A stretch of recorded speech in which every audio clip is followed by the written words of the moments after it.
In the early years of the 20th century, agriculture in America was on the brink of a revolution. Steam-powered machinery was replacing animal labor, promising to transform how farmers worked the land. But in the San Joaquin River Valley of Northern California, progress had hit an obstacle, literally. The heavy steam tractors that were meant to revolutionize farming kept getting stuck in the soggy peat soil that characterized the region. For farmers trying to prepare their fields for crops, these expensive machines were becoming more of a liability than an asset. The very weight that gave these tractors their pulling power was also their fatal flaw. This is where our story begins, not with a corporate boardroom decision or a marketing campaign, but with an engineering problem in a muddy California field. And the solution to that problem would eventually give birth to one of the most recognizable brand names in industrial history. Benjamin Holt was a practical man. Born into a family of entrepreneurs, he and his brothers had built a successful business manufacturing combine harvesters and wheeled steam tractors. But Holt was also an inventor at heart, someone who was always looking for ways to improve his company's products. When he saw his customers struggling with tractors that couldn't handle the local soil conditions, he saw an opportunity. The problem was straightforward. Wheels simply didn't work in soft, muddy terrain. They sank. They got stuck. They turned expensive machinery into useless dead weight. Holt had been researching the issue, looking for a solution that would allow his tractors to distribute their weight more effectively across a larger surface area. His answer was radical for its time: get rid of the wheels altogether. Holt instructed his mechanics to remove the rear wheels from one of his company's steam tractors, a machine designated as number 77. In their place, he had them install a pair of continuous tracks that he had designed. These tracks would spread the tractor's weight over a much larger area, preventing it from sinking into soft soil. On Thanksgiving Day, 1904, the modified tractor was ready for its first field test. The date itself seems fitting, a moment of innovation occurring on a day traditionally associated with gratitude and harvest. When number 77 rolled out into the field, it performed admirably. The tracks worked. The tractor moved across the soft ground without getting stuck.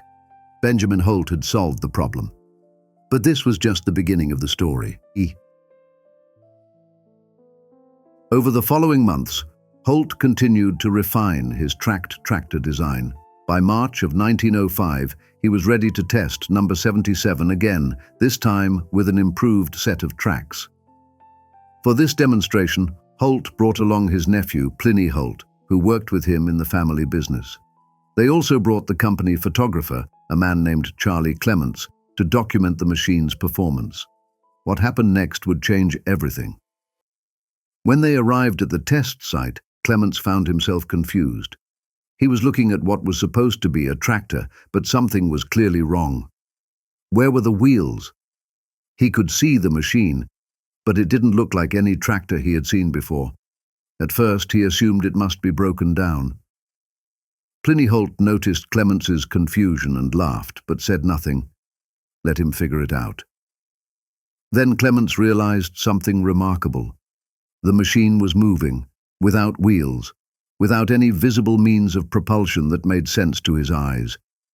Years later, Clements would describe that moment in vivid detail.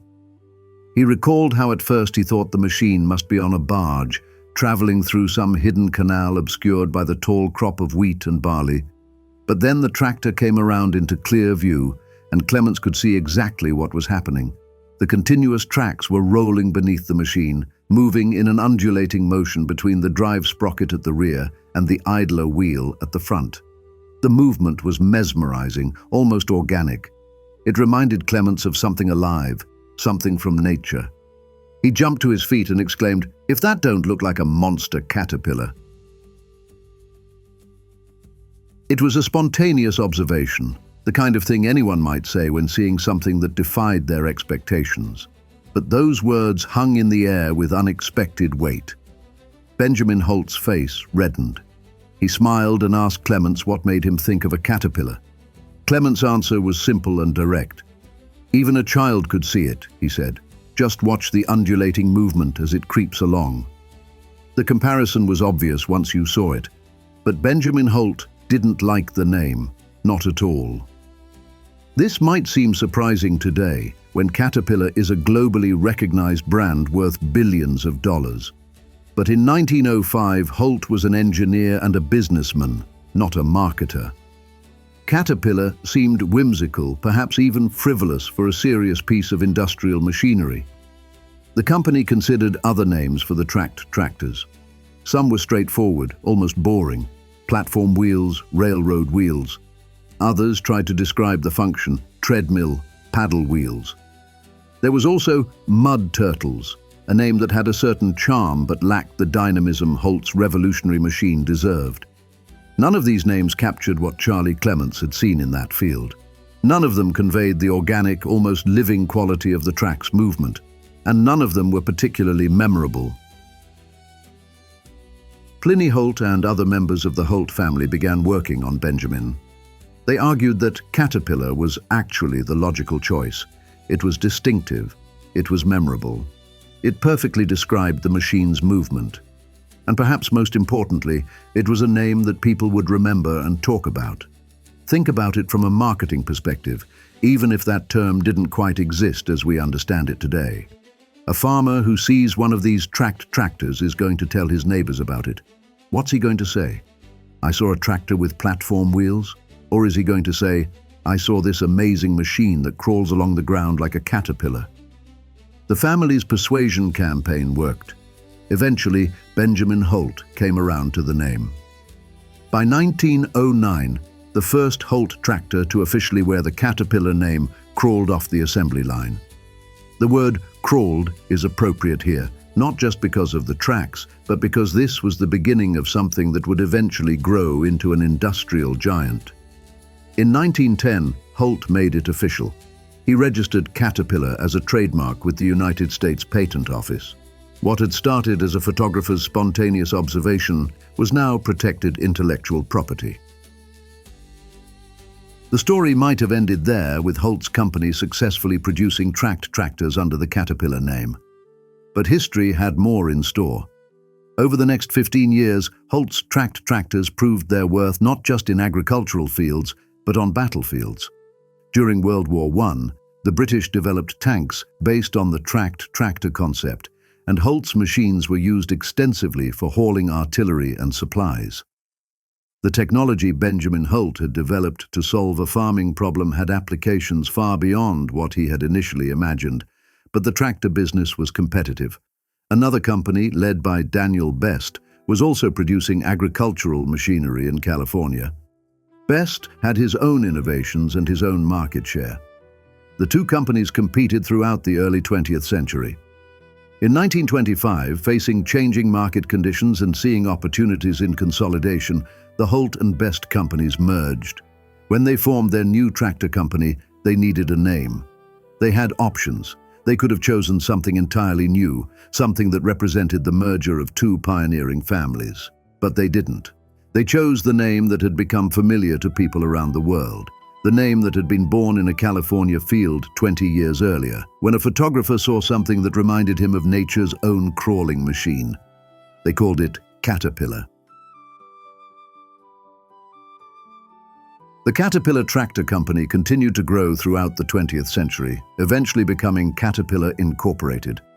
Today, it's one of the world's largest manufacturers of construction and mining equipment, diesel and natural gas engines, industrial gas turbines, and diesel-electric locomotives. The distinctive yellow machines bearing the Caterpillar name work on every continent, in every environment imaginable. They build roads, dig mines, clear forests, construct buildings, and move earth on a scale that Benjamin Holt could never have imagined when he first removed the wheels from tractor number 77. But the name remains: Caterpillar, a word chosen not through focus groups or branding consultants, but through one man's spontaneous observation of how a machine moved across the ground. There's something wonderfully human about this story. One of the world's most successful industrial brands doesn't have a name derived from its founder, or a Latin word suggesting strength and reliability, or an acronym of technical terms. It has a name that came from watching a machine crawl across a field and being reminded of something from the natural world. Charlie Clements, the photographer who spoke those words on a March day in 1905, probably never imagined that his casual observation would outlive him by over a century. But every time you see those distinctive yellow machines with the Caterpillar name, you're seeing the legacy of that moment. Benjamin Holt invented the tracked tractor, but Charlie Clements gave it a name that would crawl its way into history: